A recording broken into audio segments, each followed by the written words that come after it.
নেইমারের জীবনে চোট এক অন্তহীন চক্র। একের পর এক চোটে তার ক্যারিয়ারের গতি আর স্বাভাবিক নেই।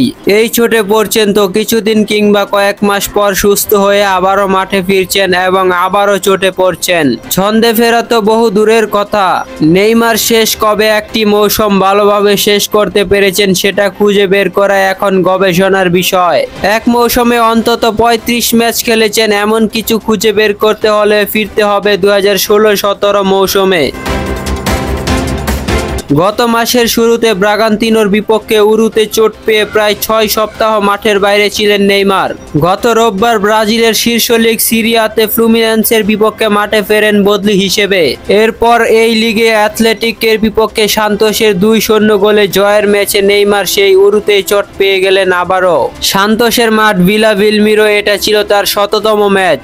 সেজন্য 100 লেখা বিশেষ জার্সি পরে মাঠে নেমেছিলেন নেইমার।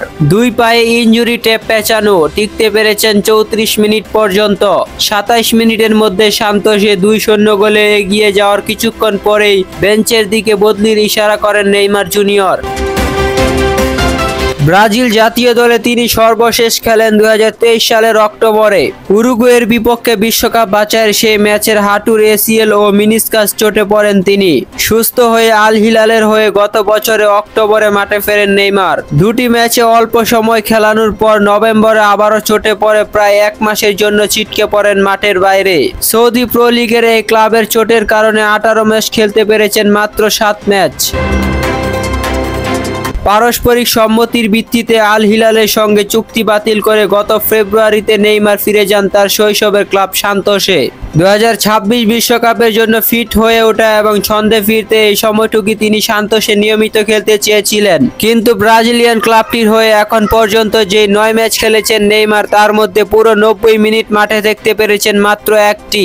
তবে এত কিছুর পরেও সান্তোস নেইমারের পাশেই আছে।